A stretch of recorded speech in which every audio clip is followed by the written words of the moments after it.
Hello everyone, welcome to GS Booster Short, your daily dose with GS preparations. In our today's lecture, we are going to discuss upon a very important topic, that is with respect to regulation of cryptocurrencies. This topic happens to be important from GS paper 3, IT and computers, mobilization of resources. So, why is there a need to understand this very topic thoroughly? The context has been provided to us by recently released Global Financial Stability Report by the International Monetary Fund, in which it points to the risks due to increasing market cap of cryptocurrency. So, cryptocurrency, cumulative crypto assets today are pegged at $2.5 trillion. So, with this report says that there are enhanced physical risks and systematic risks to financial systems as a whole. Now, why do cryptocurrencies have become of late so a matter of concern? And this very International Monetary Fund, just 2 years prior to this, about in 2018, a similar report came in and they said that yes, crypto assets, the risks that which are posed by crypto assets are not as much as it has been said so. So what has changed in these 2 years? That is between 2018 till now, that the entire outlook of IMF towards crypto assets has been changed. This deals a lot with respect to some of the new innovations which has been happening in the blockchain world. Let us see what these innovations are. So, there has been introduction of a stable coin. So, there are a number of cryptocurrencies today coming up which can be referred to as stable coins. Now, what had been the biggest limitation with respect to cryptocurrency? Now, cryptocurrency is a theoretical currency, that is, its price depends upon the demand and supply of the market. It cannot be pegged against any other asset. Moreover, it is also not a legal tender. Therefore, the question was as to when you are to compare the value of this very currency, the value of your crypto assets, with which thing are you going to compare it with? Stable coins provides a way out with this respect. Now, stable coins are backed by reserve assets. For example, if you are to buy one coin, coin, this may be equivalent to $1. And therefore, the system may be designed in such a manner that for the purchase of every another coin, you just have to pay $1. And therefore, there is a pool of reserve assets in order to give sanctity to your crypto coins. So, in this very manner, these crypto coins, the prices of these crypto coins would not fluctuate as much as the earlier crypto coins such as the Bitcoin, Ethereum had been. And therefore, it provides the best of both the worlds. That is, it provides the instant processing and security of privacy of payments of cryptocurrencies and the volatility free stable valuation of fiat currencies, that is the paper currencies. Now, proponents hold that moving money via stable coins is faster, cheaper, easier to integrate into software compared with fiat currency. Now, naturally, if you are to move money via financial systems and via intermediaries, there is a lot of things that you are charged. First of all, there is fees for transfer of money, for exchanging of hands of this very money. Then it takes a lot of time and then it has to go through various regulations. However, when it comes to cryptocurrency and usage, owning and transfer of cryptocurrency, what you just require is an internet connection.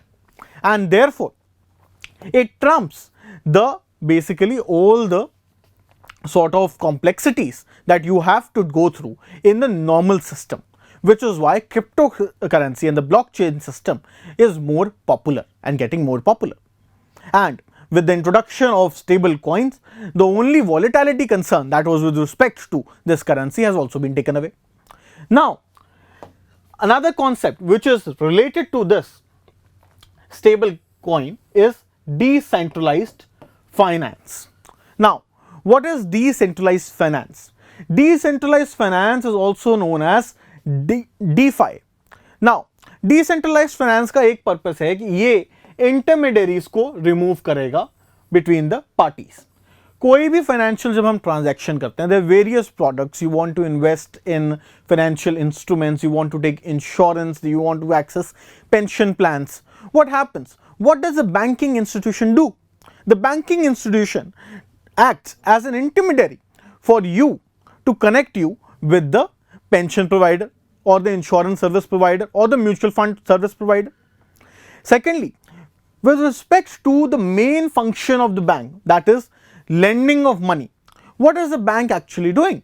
Bank is actually acting as an intermediary between you, the person who has extra money, and the person who needs more money, and between this bank takes its cut just because you cannot directly approach that very individual. So decentralized finance के अंदर basically हम use करते हैं smart contracts को। So basically ये apps होती हैं जो कि एक स्मार्ट कॉन्ट्रैक्ट बना के रखती हैं, and you can buy use of these very smart contracts, you can get into contract with another individual. What will happen is that suppose you are having these stable coins and you want to loan it out to another individual.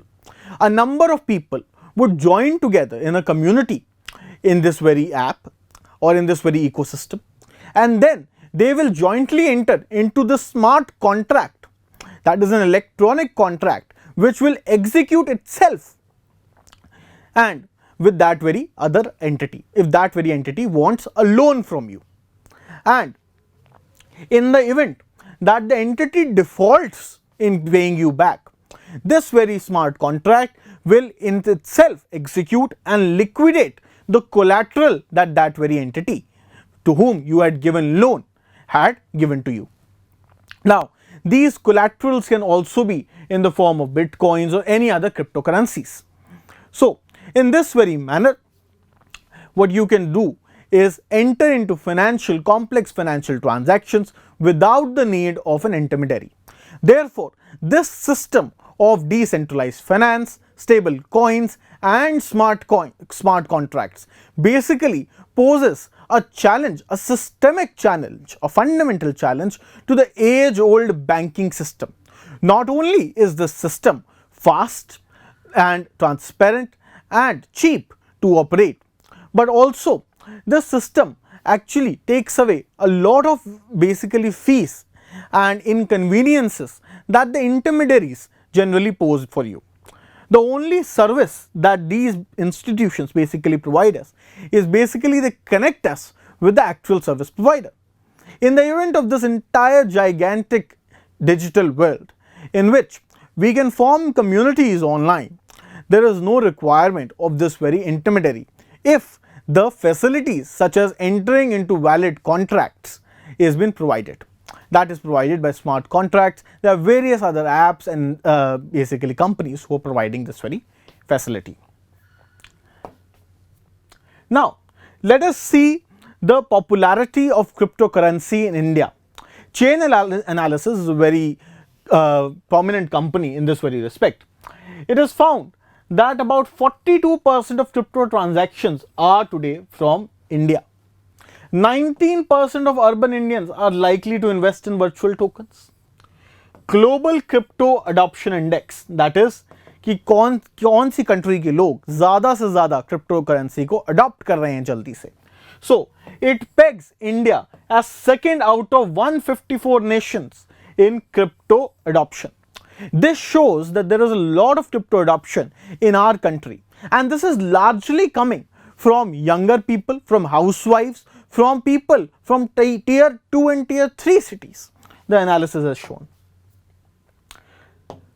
With respect to the legal position of cryptocurrency in India, Finance Minister for the first time in 2018-19 budget speech announced that the government does not consider cryptocurrency as legal tender, which is very natural because these cryptocurrencies are not backed by any financial institution or a central bank.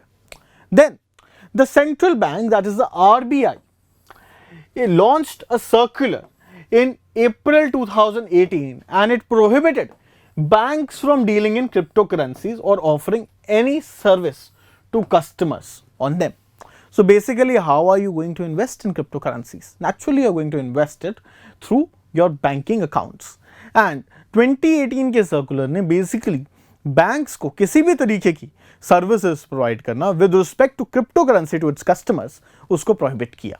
However, this circular was challenged in the Supreme Court and the Supreme Court set aside this circular in March 2020. Supreme Court ने कहा कि the risks that cryptocurrency proposes and the action taken by the government against it was disproportionate, wasn't proportionate. Basically इतना risk नहीं है जितना कि आपने सख्त एक्शन लिया है and therefore this circular would not stand. And this had given a roundabout boost in the country again with respect to crypto trade. However, recently the government has announced that it is going to introduce a bill, Cryptocurrency and Regulation of Official Digital Currency Bill 2021. इससे दो चीजें होंगी. सबसे पहले तो government इसके through अपनी खुद की डिजिटल करेंसी लॉन्च करने जा रही है. नाउ डिजिटल करेंसी और क्रिप्टो करेंसी में फर्क क्या होगा? Digital currency basically would be backed by the RBI, however crypto currency नहीं है. एंड क्रिप्टो डिजिटल करेंसी की जो वैल्यू है वह भी स्टेबल रहेगी with respect to our countries fiat currency. However, that is not the case with cryptocurrency. And along with this, this bill aims to basically ban cryptocurrency. अब हमें यह देखना है कि क्रिप्टो करेंसी को बैन करने की बेसिकली क्या जरूरत है या फिर गवर्नमेंट्स को इससे दिक्कत क्या हो रही है.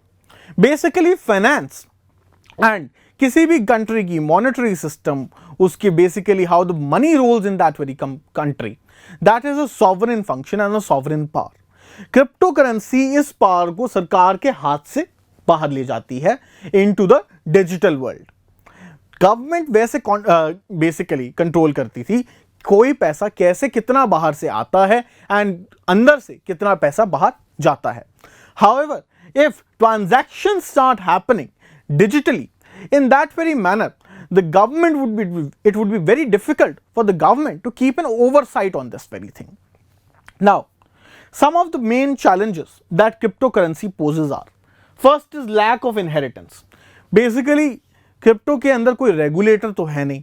सो अगर आपके पास कोई कॉइन्स थे एंड आप मर गए, sorry if you die, then unlike traditional systems, that money would not be transferred on to you naturally by the anyone. So that money would stay there and it would be finished out of the system. However, if only and only if the individual himself transfer this money, then only it can happen. And therefore, there is always a problem of inheritance in this very thing. Now, secondly and most importantly, it is not a legal tender and theoretical in nature. Value is based on demand and supply. So basically cryptocurrency आजकल एक speculative nature में है. इसके ऊपर सिर्फ speculation करी जा सकती है क्योंकि it is not being backed by any reserve asset. However, with the coming of stable coins, this is somewhere mitigated and new services being offered to us by other cryptocurrencies which are stable in nature.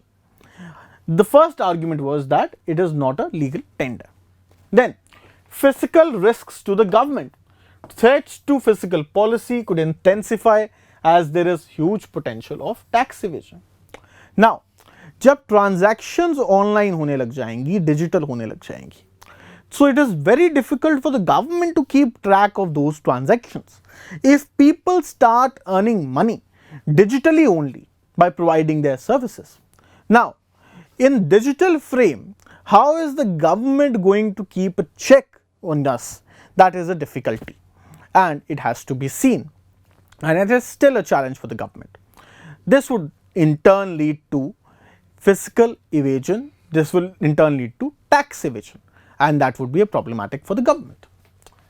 Systematic risks to financial system usage can reduce the effectiveness of central banks to implement monetary policy, will make it difficult to implement monetary policy. So, as I've already told you, since the transactions are carried over internet, so there are no barriers as such to transfer your money out of the country or to gain money from other countries inside you to your digital accounts. And therefore, the RBI in this very manner would not be able to regulate the flow of money in the economy. So, in this very manner, the effectiveness of monetary policy would deteriorate. The country's economy would become more susceptible to inflow of money and outflow of money without any oversight as such. And with the enhancing acceptability of these cryptocurrencies amongst people for the purpose of transaction, this problem is only going to widen. Lack of transparency in cryptocurrency. Basically, you cannot know as to who owns the currency. Then, potential for money laundering and terror financing. Financial action task force की एक report है जिसने which had analyzed the characteristics of these very cryptocurrencies and their potential to affect anti-money laundering and combating terror financing acts.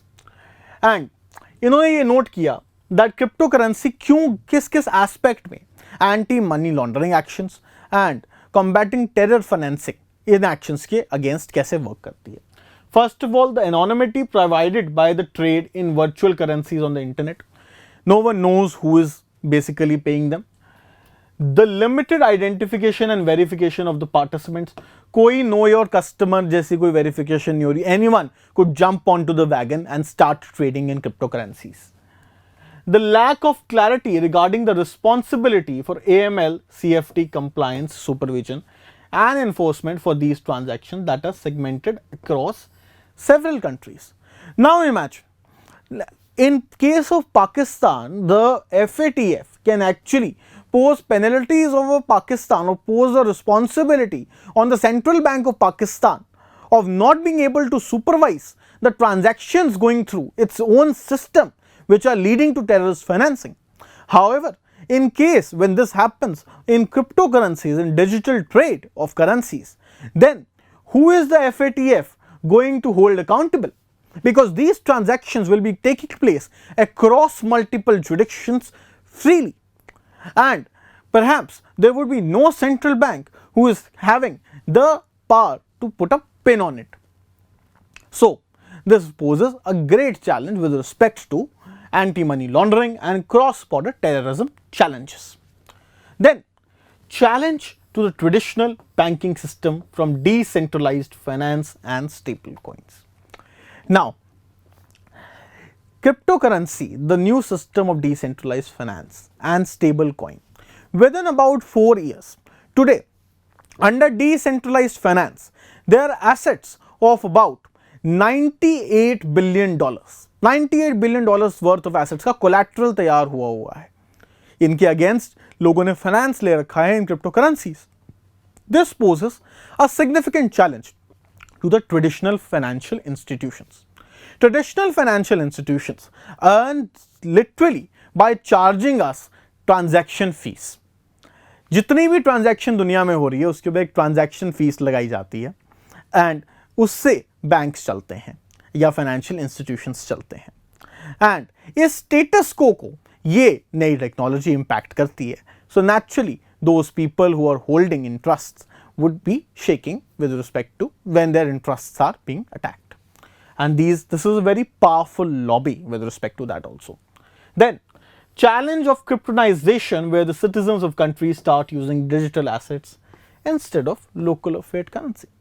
Now there are many countries in which due to high inflation their currencies were not being so stable and people lost faith in those currencies.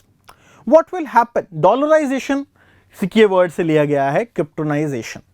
जैसे कि countries basically अगर आपकी country की currency fail हो जाती है तो दुनिया की जो सबसे स्टेबल करेंसी है जो कि डॉलर है आप उसमें ट्रेड करना शुरू कर देते हैं, डॉलर की वैल्यू बढ़ जाती है.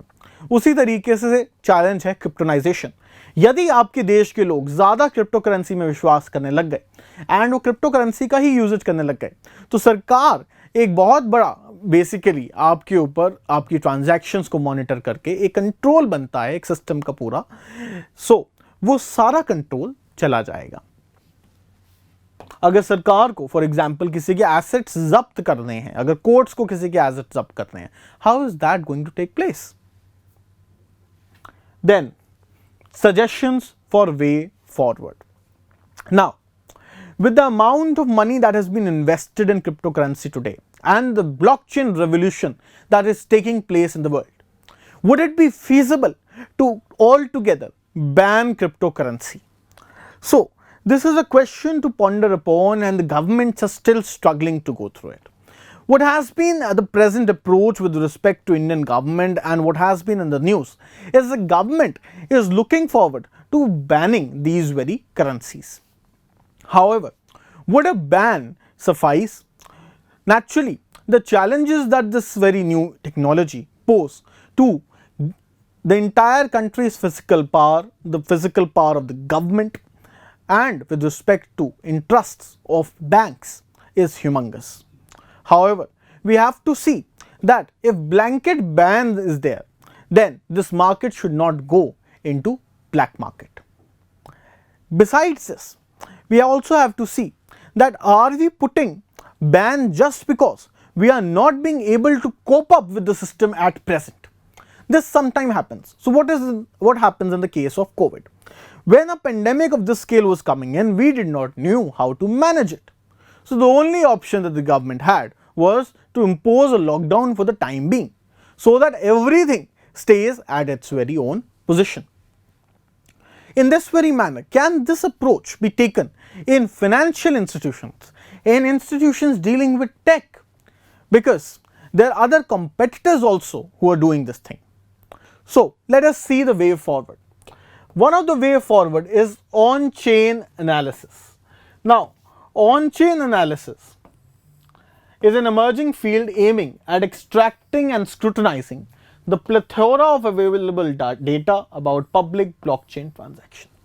Basically, on-chain technology कुछ एक ऐसे टेक्नोलॉजिकल टूल्स हैं जो कि डेवलप किए जा रहे हैं सो दैट, क्योंकि ब्लॉकचेन के अंदर जो बेसिकली डेटा है that is available for everyone and it is not hidden to anyone.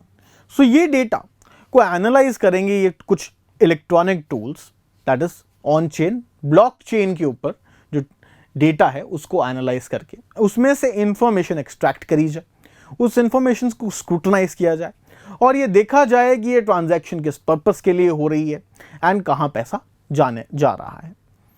Through this technology, वैसे ये technology is still in developmental stage, however it can be harnessed in future to check anti-money laundering activities and activities of terror financing. Given widespread acceptance of cryptocurrency, banning it would only lead to black marketing. Besides this, just see the amount of money that today is being invested in cryptocurrencies. That is of the value of $2.5 trillion. And since on-chain analysis report says that 42% of the transactions are coming from India, just imagine how much of money of Indians is at exposure with cryptocurrency. If the government bans this very thing in one way or in one instance, just imagine the amount. Would the economy also go through an economic shock or not? There is every probability of that also. Now, considering the fact that India was a late adopter in previous phases of digital revolution, such as semiconductors, internet, smartphones.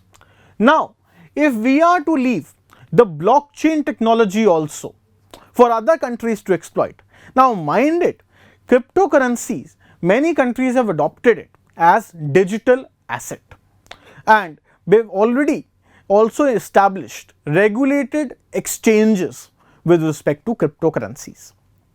Now, in order to jump onto this bandwagon of cryptocurrency, of blockchain technology, we also have to see as to how can we regulate this very currency. Otherwise, we will again be the second player when it comes to it, when the world has already taken the benefit of the first mover, because first mover's advantage हमेशा सबसे ज़्यादा beneficial होती है. Besides this, there is also a problem of brain drain.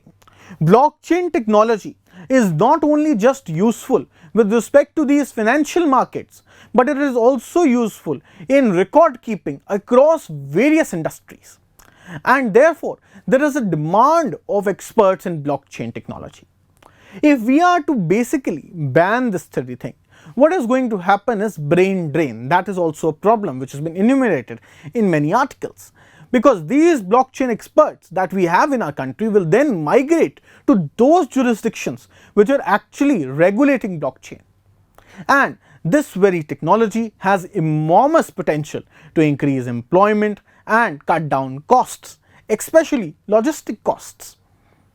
And therefore, we have to be open-minded. The suggestion would be to remain open-minded and keep on checking on avenues in order to basically extract the most out of it. That will be all from my side for today. Should you have any doubts, feel free to put your doubts in the comment section. I'd be more than happy to reply to them. Thank you and have a nice day.